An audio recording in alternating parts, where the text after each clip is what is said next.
Hey guys, welcome back. I want to. A lot of emails yesterday after my live is on one thing, as concerning people wanting protocols and information, natural things they could do to help, and different levels of help for Alzheimer's and dementia and things like that. Before also, please, my disclaimer, and before I go over everything, what I'm going to talk about is not officially recognized as a medical term by the American Diabetes Association. I need to put that in there. I'm going to put some links below, mainly to cover myself because, But so I want to talk about some root underlining things with Alzheimer's and dementia. And I usually include in when I lots of people, a good amount. I still didn't get all the emails answered until later on this morning, that just pertaining to the Alzheimer's dementia things. And we're seeing more and more of that rapidly for different reasons. One of the big things there is, oftentimes you'll see a genetic tendency, hereditary type in families. You'll kind of see that there is a genetic tendency that can happen, but that's not what they're all from. But the reason why is also because those people usually have a genetic disposition for insulin resistance of some sort. So the type 3, what I'm talking about, it's a Alzheimer's dementia is type 3 diabetes because it has to do with the insulin with the brain, mainly only with the brain. Again, they don't want to recognize that the same way, but I just want to go over some information because I was so flooded with emails. And again, I try to help, and I'm going to go still the same protocol, but I just feel like, again, what I say all the time, like a broken record, knowledge is power, and understanding things, it makes it makes a lot more sense, and you can help yourself, like preventive care, and then things can be, dare I say, reversed. Can I say that? Watch them get me for that one. But you'll see it is T3, DM, which is type 3, diabetes, and this is what it does. You'll see, and it's a chronic insulin resistance or the insulin deficiency state that you'll go into, and that mainly, again, is confined in the brain, which causes those types of symptoms. Okay, so let me go over the symptoms of type 3 diabetes, and it's even listed in the Mayo Clinic and different things like that. If you want solid, that side of medical sources, I'm going to put it down there, but also so Google and YouTube, they can go check it out also. So symptoms, type 3 diabetes, is what's listed underneath there is the same. Memory loss, difficulty completing regular tasks, misplacing things, lower ability to make decisions and proper judgment, sudden changes in personality and demeanor.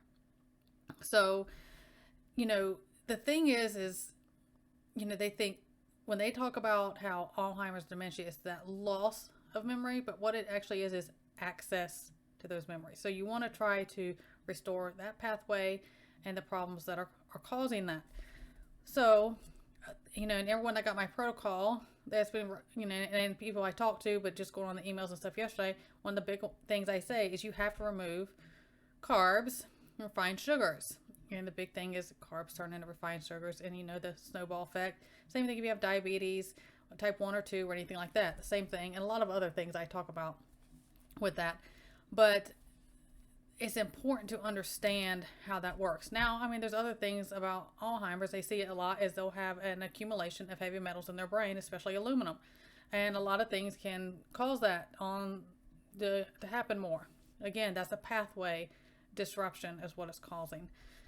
So when I give protocols, a big thing is lion's mane mushrooms, or you can do, there's ones that are like a mixture of different mushrooms. You can do that in supplemental form. My thing is whenever you start something new, and even if it's a combo thing, like say there's lion's mane and, a bunch of other mushrooms, we take that as well, that if you have a tendency to react to things or have food aversions or anything like that, it's always start, and if it's something new, only start one new thing at a time and see how your body reacts and see how you feel, so you'll know what it is if something doesn't work with you. But lion's mane mushroom is very good for the brain. Vitamin B's are needed, especially B1 and B12. There's people, and I've talked about it before, I have a B12 pernicious anemia. It's genetic. I was born with that one. I have to take B12 sublingual drops or sublingual multiple tablets and stuff like that. B12, people who are severely deficient in B12, which is different than an iron type anemia, they can have and mimic symptoms of Alzheimer's or dementia and things like that.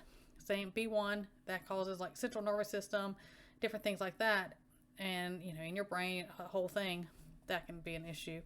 MCT oil, which is coconut oil. People get scared about MCT oil. There are mixed opinions about, is MCT oil bad for your cholesterol and your heart?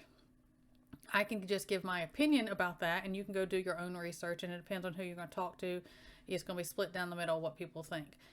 There's been a lot of things that shown that, but there's a lot of, even when people say, oh, you got to take fish oils, fatty fish oils, they're like 50% MCT oil as well.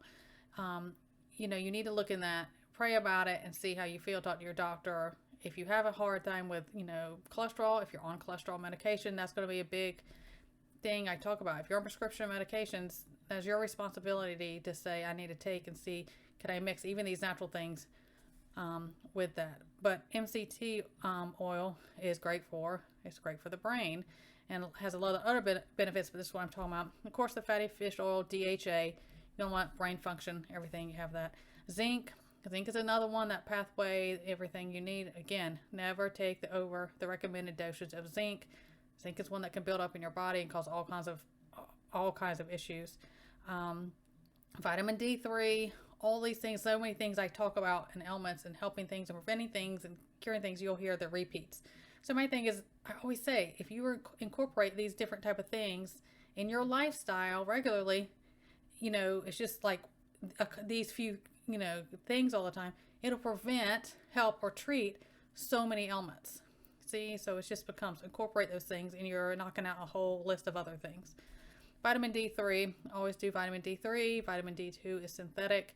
You use your judgment and your medical history. Everyone's different as far as using K2 if you're taking high doses of vitamin D3. And I've talked about that because K2 directs any kind of calcium or anything. It directs it where to go in our body. It pushes it deeper so it doesn't sit in our soft tissue. In which it can accumulate. A calcium can accumulate in your soft tissue and around your heart valves and everything else, which is a problem. But then if you have,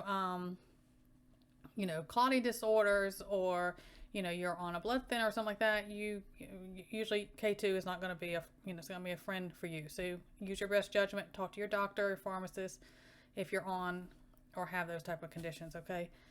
Another thing I bring up is stuff about zeolite. I've been talking about zeolite a lot more lately. I've mentioned it here and there. I may dedicate a video just to that. I'm not sure because I'm getting more and more people ask about it. But the zeolite, I showed in one of the videos I just recently did, which was a spray that you do, and zeolite removes heavy metals from the body, but nano size zeolite. I always say it has to be nano size. It removes heavy metals and can cross that brain barrier and removes heavy metals from your brain. The heavy metals building up in the brain causes what they label as dementia, Alzheimer's symptoms. And they do brain scans. You can look up all kind of research and things on that, on what they're seeing with that. But the type 3 diabetes, and the reason I say that, if you or family member or family history have they get Alzheimer's, they have this, well, there may be the genetic thing where they're prone to being insulin resistant. Women who have PCOS and throughout their life and older are more prone to developing Alzheimer's and dementia because of the insulin resistance. So look into that more and understand, there's a large percent of people in my family and they get this. Well, I need to do things now to get ahead of this preventive care from the diabetes, 3, turning into what they labeled Alzheimer's and dementia with my diet, with the carbs, with the refined sugars and things like that, and making sure, everything that goes wrong with any sort of diabetes, what that is, and then implement some of these things, again, into your lifestyle, your diet regularly. You have an extra protection, you're ahead of the game. But something I wanted to address to bring in the type 3 diabetes with it because, and I'm always hesitant because the game it is over here, because I just want people to have a full picture, and that's how I do things with medical, the body as a whole, and the full picture, the root causes of things, not just suppressing symptoms or here's a pill because, oh, there's nothing we can do about that, so here, just take this. So it has to do, it's totally different, and you can research it. Type 3 diabetes and the way it has to do with the insulin in the brain. That's why it's different, and it causes those symptoms. Something I hope helps you guys and kind of gives you more of a deeper root for this, thing. It's on the rise, and I get lots of emails and questions about it. So it's something I hope helps. Everyone stay well, God bless, and I will see you next time.